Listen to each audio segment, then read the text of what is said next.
what facts of reality give rise to the need for this abstraction, whatever the abstraction is? So what facts of reality give rise to the need for love or honesty or justice, or take any abstraction? And think about the magic of this question. Then we're going to get into some examples with it. Either there are facts of reality that give rise to the need of a concept, in which case those facts are the very facts that make it grounded in reality, because those are what it refers to. They're the things that it refers to. Or there are no facts that give rise to the need of a concept. Like, it's the trivial. What does that refer to? It doesn't refer to anything. It's just a noise. So if I were to say that's a concept, and you say, well, what does it refer to? And I couldn't point to what it refers to. You just say, well, it's just a noise. It's not really a concept. So this question, what facts of reality give rise to the need of this concept, is kind of a magical question in a sense. Magical not in the literal sense, but in the powerful sense here. So just call it a powerful question. It can help keep our minds connected to reality. Rand gives the example of justice in her book that I mentioned earlier, Introduction to Objectivist Epistemology. And she just says, what facts of reality give rise to the concept of justice? And as soon as you ask that question, look what your mind does. It starts looking for the facts that give rise to it. In other words, it has this vertical element to the question. It's telling you to go down to the ground, go to reality to look for the evidence that gives rise to, or the facts that give rise to the need of this thing. And as she starts to unpack and answer this question, she does it in roughly this kind of pattern.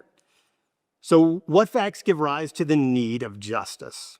Well, we look out at reality, we see we deal with people. Perceptual fact that we deal with people all the time.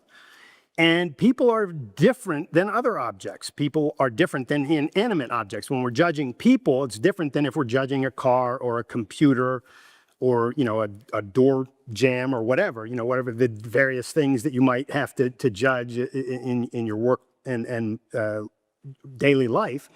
People are different. What is it that's different about them? Well, they have consciousness, A, and B, really importantly, they have free will. People have free will. You don't know what they're going to do because they can choose to do one thing or the other. You know what your computer's going to do if it's programmed properly, and if it fails, you know that something went wrong in there, we can go figure it out. It's just mechanical.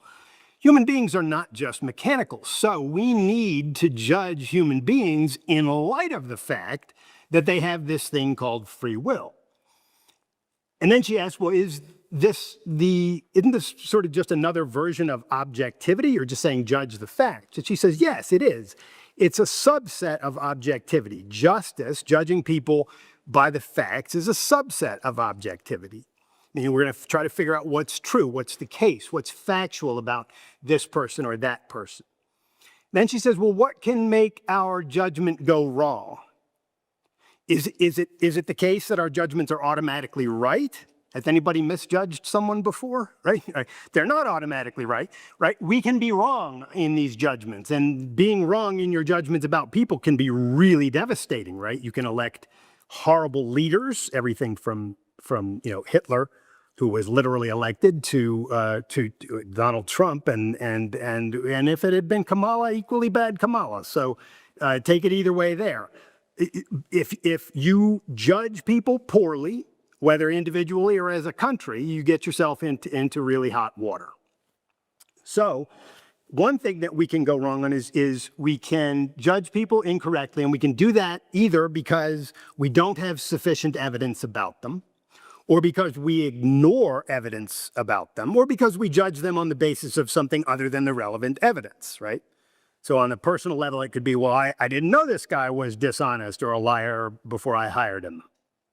So that's not having sufficient evidence. Or it could be, well, I know he lied to Mary, but he won't lie to me.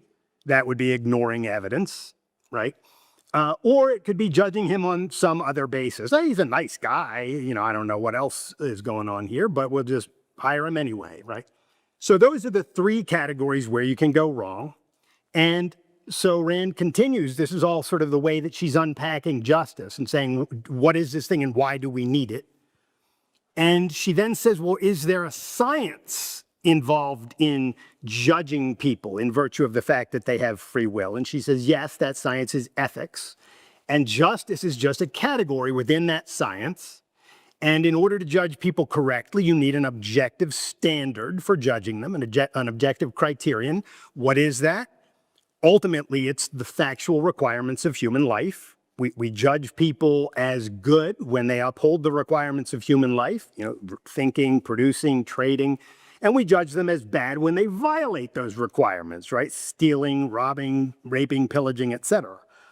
So there you have, in one example, the answer to the question, what facts of reality give rise to the need of this thing, say justice?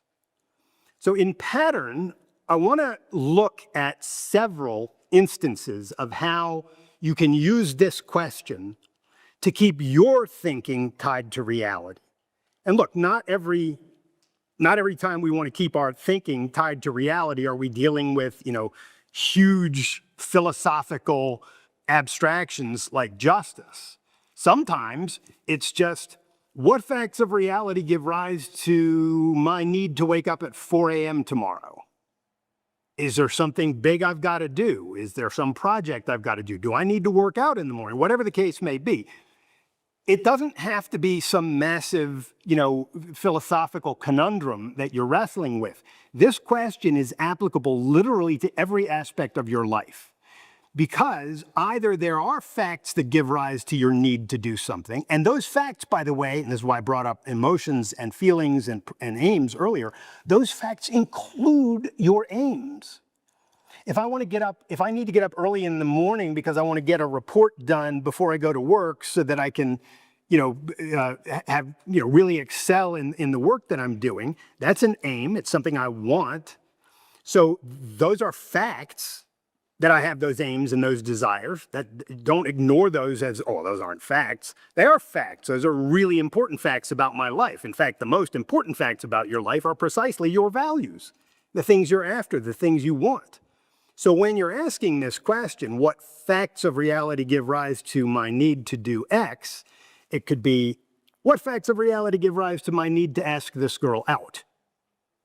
Right? It doesn't have to be, why is there something rather than nothing, or what's the purpose of life? It doesn't have to, it could be more important than those stupid questions. It could be a question about what really matters to your life. Why do I need to ask this girl out? Because I'm not going to see her after tonight if I don't do it now. What facts of reality give rise to the need for me to adjust my food intake so that I can keep myself fit, or to exercise regularly? Oh, the facts are that I want to be able to do these activities. I want to be able to ski. I want to be able to rock climb or dance or whatever it is I like to do. Those are facts, those aims. So an interesting thing here is you see the relationship all of a sudden between facts and values.